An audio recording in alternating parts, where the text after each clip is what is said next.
Haleluya. Haleluya. Tuko hapa tunawaletea injili. Injili ya neno la Mungu natoka Ziliziwa Chinika na Sanikaza ya Sayuni Pentekoste na Rebeka Telsia na Injili na wasalimia kwa jina la Yesu. Wengine asalamu alaykum, wengine tumsifu Yesu Kristo, wengine Bwana Yesu asifiwe. Nitaomba. Baba nakushukuru, nasema asante kwa mako, nasema asante kwa toa, wafundishe mwenyewe. Mimi nitasimama kama chombo tu, nisaidie kusema amen. Basi wakati huu nitawachia neno la Mungu kwa muda mfupi, kwa sababu maiki inasumbua beti. Kwa hiyo maiki inasumbua beti. Kwa hiyo mtakachopokea kwa muda kidogo kichache au okay. Hayo nitawachia Injili ya Marko 16:15 inasema, akamwambia enendeni Mungu wote mkabili Injili kabisa.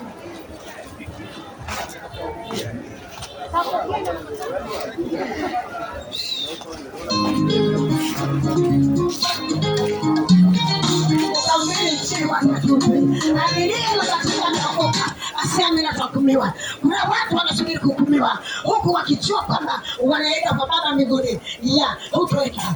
Kwa sababu gani? Mungu yupo kwa dini. Mungu ana dini. Mungu ni mmoja tu. Mungu sio wawili. Mungu sio watatu. Mungu ni mmoja tu. Mungu yupo kwenye dini. Haleluya. Mungu ni mmoja tu. Dini. Anasema dini yangu ya baba yangu. Dini yangu ya baba yangu. Baba yangu alikufa. Dini yangu. Sasa baba alikufa ndio na wewe. Mama peke yako. Sasa unaangalia dini ya baba yako. Baba yako ni mfu. Alishafariki. Anasubiri kuhukumiwa. Alichokifanya kwa duniani. Dini ya baba yako. Mungu yupo kwenye dini. Mimi hapa na dini chini. Nina dini. Lakini zipotenda yale Mungu anayotaka nitahukumiwa. Haleluya. Tena ile Mungu anataka dini atukusaidia. Dini ni kuwa na ushirika na Mungu. Uwe na ushirika na Mungu. Hiyo ndio dini ya hakika. Hiyo ndio dini ya sahihi. Hiyo ndio dini Mungu akichunguza moyo wako anaona una ushirika na Mungu. Unatenda yale Mungu anayotaka. Haleluya. Basi wakati huu ni wakati mzuri. Shetani amechomoa watu wote kwetu wengi kwenye hema ya Mungu. Shetani amewachomoa. Shetani alipoona tunabarikiwa, tuna magari, tuna magorofa, tuna biashara, kwa hiyo anaumia. Anasema kwa nini sasa hawa watu wanemeke hivi? Kwa hiyo anatumia hizi biashara zetu, anatumia pesa zetu, anatumia baraka zetu kwa ajili ya kututeka ili tuhukumiwe twende motoni. Haleluya. Kuna watu wanaenda motoni, sio uongo, wanasubiri hukumu ya Mungu. Kwa hiyo Mungu atadai matumizi ya baraka alizokupa, baraka za ujana wako. Kwa hiyo ujana wako nifanye binti, binti kwa ujana wako nifanye nini? Kuna mabinti wanauza ni yao. Haleluya. Hawa wanasubiri hukumu. Haleluya. Wamechomolewa kwenye hekalu la Mungu, wamechomolewa na shetani. Shetani anawatesa, shetani anawatesa, wamechomolewa kwenye hekalu la Mungu. Haleluya. Haleluya. Wanauza ni yao, wasubiri hukumu. Ukimwona binti wa hivyo, ukimya hilo ni pepo linamtesa, anaenda jehanamu ya moto. Haleluya. Haleluya. Watu wengi wanapata baraka. Tunapopokea baraka mchana na usiku, wengine baraka zao wananunua visungura, wananunua bangi, wanaenda kubeti. Wametaji mko wapi? Sikia sauti ya Bwana. Asema Bwana majeshi leo. Asema Bwana majeshi leo. Jioni ya leo. Wametaji, mnapigwa nguvu ya chuma ya kuzimu, mnaenda motoni. Hakuna mbingu ya metaji, hakuna mbingu ya mtadangi, hakuna mbingu ya visungura, hakuna mbingu ya wachawi, hakuna mbingu ya utezi. Haleluya. Haleluya. Hakuna mbingu ya waongo, hakuna mbingu ya binafsi, hakuna mbingu ya watu ambao hawana amani na watu wote. Wengine ana amani na jirani yake, hana amani na jirani yake, ana amani ya kusema mimi ningeenda kule mganga wa Rufiji nikipeleka 200,000 nikaribu biashara yake. Huyo asubiri hukumu. Hata anateswa na adui, anateswa na shetani. Tumewaletea injili jioni ya leo. Haleluya. Haleluya.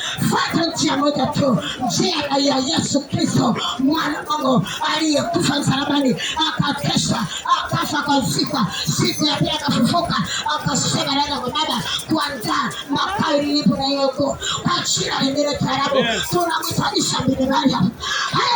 Tunamwita maisha ya binadamu.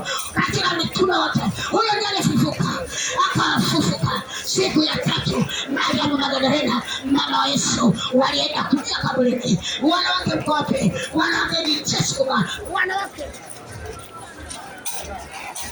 Haleluya, haleluya watu wa Mungu, haleluya. Wanawake mko wapi? Wanawake ni jeshi. Wanawake wameacha kuomboleza, wamepigwa na maisha, wamepigwa na mikopo. Unaona mikopo na kopa mikopo 6, halafu na kapekopa kausha damu, inamkausha damu. Mungu asema wanawake wangoli zao waomboleze. Sasa omboleze saa ngapi? Mwezi mzima unapambana, unapambana mwanamke, unapambana, huna muda kuomba.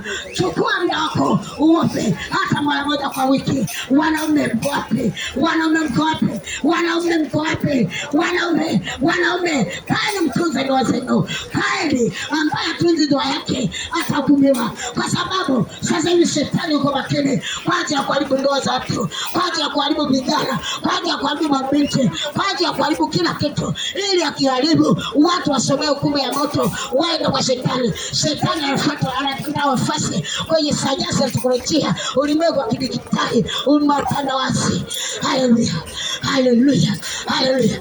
Basi kwenye Filipi nasema wenyeji wetu uko mbinguni. Sisi wenyeji wetu uko mbinguni. Sisi ni wasafiri, tunapita. Wenyeji wetu uko mbinguni. Sisi hapa tunasafiri. Vitu vyote hivi mtakifa na viacha, mtakifa na viacha. Kuna ndugu zetu walishakufa, wapo kaburini, wanatamani warudi, warekebishe makosa yao, lakini hawezi kurudi kurekebisha. Shaul msema kwamba Mungu sema hivi, hakuna mbingu ya dini. Mbingu ni moja tu, na Mungu ni moja tu, na hukumu ni moja tu, na atahukumu hukumu za haki. Na Mungu ana upendeleo. Hawezi kupendelea kwamba na mali nyingi, hawezi kupendelea kwamba ulikuwa na cheo, hawezi kupendelea labda ulikuwa na pesa nyingi, hawezi kupendelea labda ujenga magorofa, hawezi kupendelea. Hapana, hata kuangalia ulifanya nini ulipokuwa duniani.